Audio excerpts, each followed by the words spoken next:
Hello friends, welcome back to my channel Shivari traders. நான் சௌமியா சிவபிரகாஷ் பேசுகிறேன். இன்னைக்கான மார்க்கெட் பார்த்தீங்க அப்படின்னா, மார்க்கெட் வந்துட்டு ஃபர்ஸ்ட் இனிஷியலாக பையிங் மொமெண்டம் ஒரு ஸ்ட்ரெச் வந்து போயிருந்தது 51,200. 51,200 தான் வந்துட்டு ஆல் டைம் ஹையாக இருந்தது. ஒன் டேல பார்த்தீங்க அப்படின்னா, one second one day chart மாற்றி காட்டுறேன். ஒன் டேல 51,200 வரைக்கும் வந்துட்டு ஆல் டைம் ஹை இருந்தது. ஸோ ஃபஸ்ட்டு லெவலில் அது வரையும் போயிட்டு, ஸோ அங்கே இருந்துட்டு ஒரு ரிவர்சல் வந்திருந்தது. ஸோ இந்த இடத்துல ஷார்ட் டர்முக்கும் நல்ல ப்ராஃபிட் இருந்தது. அகெயின் இந்த ரிட்ரேஸ்மெண்ட்க்கு அப்புறம் திரும்ப ஒரு பையிங் ஸ்விங் மேலே போயிட்டு அங்கேயே கொஞ்ச நேரம் கன்சாலிடேட் ஆகிட்டு அகெயின் பிரேக் அவுட் கொடுத்துருக்கு. பிரேக் அவுட் கொடுத்துட்டு நெக்ஸ்ட் ரவுண்ட்லான 52,000 வரையும் போயிருந்தது. 52,000ல அகெயின் ஷார்ட் பண்ணியிருக்காங்க காலு.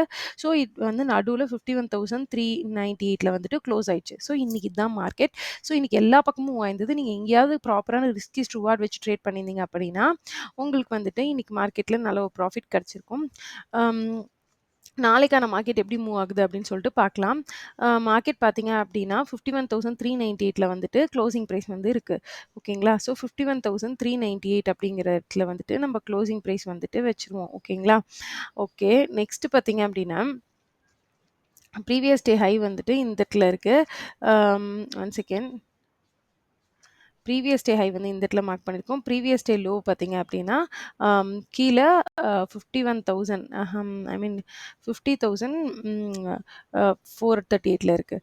So simple analysis. ஸோ இப்போ நாளைக்கு க்ளோசிங் ப்ரைஸை வந்துட்டு டுமாரோ சிபிஆர் ஆன் பண்ணிக்கலாம்.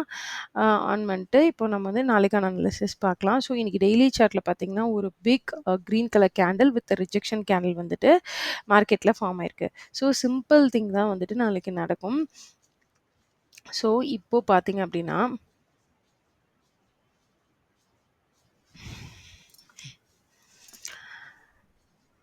ஓகே, ஃபஸ்ட்டு வந்துட்டு மார்க்கெட்டில்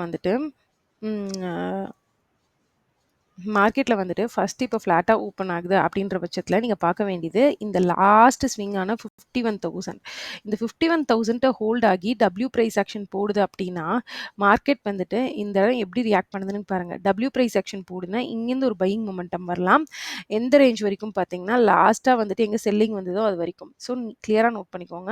ஸோ 51,800 வரைக்கும் வந்துட்டு உங்களுக்கு ஒரு பையிங் மொமெண்டம் வரும். அதுக்கப்புறம் இது கிராஸ் கிராஸ் பண்ணலன்னு மார்க்கெட் தான் டிசைட் பண்ணும். பட் ஃபஸ்ட் இங்கே ஃப்ளாட்டாக இந்த ஜோனுக்குள்ளே 51,300லேருந்து 250 அந்த லெவலில் ஓப்பன் ஆச்சுன்னா உங்களுக்கு 51,100 வந்து சப்போர்ட் லெவலாக ஆக்ட் ஆகணும். ஏன்னா ஃபஸ்ட் டைம் இது வந்து பிரேக் அவுட்க்கு அப்புறம் வருது. ஸோ இந்த இடம் வந்துட்டு உங்களுக்கு சப்போர்ட் ஆக்ட் ஆகும். ஸோ டபிள்யூ ப்ரைஸ் ஆக்ஷனில் பையிங் பண்ணுங்கள். நெக்ஸ்ட் டார்கெட்ஸ் பிளான் பண்ணிக்கோங்க. சப்போஸ் மார்க்கெட் எடுத்தோடனே வந்துட்டு இந்த இடத்துல கேப் அப் ஆகுது ஒரு நெகட்டிவ் கேண்டில் அப்படின்னா கண்டிப்பாக இது ஒரு புல் பேக் கொடுக்கும். எது வரைக்கும்னு பார்த்தீங்கன்னா ஃபர்ஸ்ட் லெவல் வந்து 51,400, செகண்ட் லெவல் வந்து 51,100. அதுக்கப்புறம் வந்துட்டு ஒரு யூ டர்ன் வந்து மார்க்கெட் டேக் பண்ணணும்னு நான் நினைக்கிறேன். ஓகேங்களா? இது வந்து கேப் அப் பார்க்கறதுக்கு. நெக்ஸ்ட் தேர்ட் திங் பார்த்தீங்க அப்படின்னா இந்த ஸ்விங்குக்கு லாஸ்ட் 51,000 கீழே ஓப்பன் ஆச்சு அப்படின்னா மார்க்கெட் நெகட்டிவ் ஆகிடும். ஸோ அகைன் மார்க்கெட் இங்கேருந்து வந்து நெக்ஸ்ட் லெவல் ஆஃப் 50,400, 500 அந்த ரேஞ்ச் வரைக்குமே வரதுக்கான சான்ஸ் இருக்குது. கேப் டவுன் ஆகி இந்த ஸ்விங்குக்கு கீழே. So the next major swing play பண்ணுறது 51,100 ஸ்விங் தான். 51,000 to 51,100 ஸ்விங் தான். ஸோ இதை தான் நீங்கள் மார்க் பண்ணணும். ஸோ மார்க்கெட் நாளைக்கு ஃப்ளாட்டாக ஓப்பன் ஆனால் கண்டிப்பாக இந்த ஸ்விங் வந்து சப்போர்ட்டாக ஆக்ட் ஆகும். ஓகேங்களா? கிளியர் பண்ணி இன்னொரு தடவை சொல்கிறேன். மார்க்கெட் வந்து நாளைக்கு ஃப்ளாட்டாக ஓப்பன் ஆச்சுன்னா லாஸ்ட் இந்த ஸ்விங் வந்துட்டு உங்களுக்கு சப்போர்ட்டாக ஆக்ட் ஆகும். அதே கேப் அப் ஆகி இந்த இடத்துல ஓப்பன் ஆச்சுன்னா ரெசிஸ்டன்ஸ் ஃபேஸ் பண்ணி அகைன் இந்த ஸ்விங்குக்கு வந்துட்டு பையிங் போகும். நெக்ஸ்ட் வந்துட்டு கேப் டவுன் ஆகுது இந்த ஸ்விங்குக்கு கீழே மார்க்கெட் வந்து கொஞ்சம் நெகட்டிவ் ஆகிறதுக்கான சான்ஸ் இருக்குது. இவ்வளோ தான் அனாலிசிஸ். ஸோ சிம்பிளாக அனாலிசிஸ் வச்சுக்கோங்க. ஸோ மார்க்கெட்டோட லெவல்ஸ் எல்லாமே சொல்லியிருக்கேன். So risk is to reward is important. எப்போ ரிஸ்கிஸ்ட் ரிவார்ட் வச்சு ட்ரேட் பண்ணிங்கனாலும் உங்களுக்கு ஒரு எஃபெக்டிவான ட்ரேட் கிடைக்கிறதுக்கான சான்ஸ் இருக்குது. ஸோ இந்த இடத்துல பார்த்தீங்கன்னா இன்றைக்கான மார்க்கெட்டில் ஃபஸ்ட்டு ட்ரேட் கிடைக்காதவங்க கூட புல் பேக்கில் அகைன் பையிங் வந்து நீட்டாக கிடச்சிருந்தது. ஸோ எப்போவுமே வெயிட் பண்ணுங்கள் ஆப்பர்ச்சுனிட்டிக்காக. ஆப்பர்ச்சுனிட்டிஸ் வந்து வரும்போது அதை யூட்டிலைஸ் பண்ணிக்கோங்க. தேவையில்லாத நாட்களில் மல்டிபிள் ட்ரேட்ஸ் எடுத்து கேப்பில் லூஸ் பண்ணாதீங்க. நம்மளோட ஃபஸ்ட் டார்கெட் கேபிட்டல் ப்ரிசர்வேஷன், அதுக்கப்புறம் தான் ப்ராஃபிட் மேக்கிங். ஸோ இன்னைக்கான அனாலிசிஸ் பிடிச்சிருக்கு அப்படின்னா மறக்காமல் இந்த வீடியோக்கு லைக் கொடுங்க. லைக் வந்துட்டு கொடுத்து ஷேர் பண்ணுறதுல ஒரு தப்பும் இல்லை. So give a like to this video. அதுக்கப்புறம் முடிஞ்ச அளவுக்கு ஷேர் பண்ணுங்கள். இந்த வீடியோ பிடிச்சிருக்கு அப்படின்னா மறக்காமல் நம்மளோட சேனல் ஷிவாரி ட்ரேடர்ஸை சப்ஸ்கிரைப் பண்ணிக்கோங்க. மறுபடியும் இன்னொரு vlogல பார்க்குறேன். Until then thank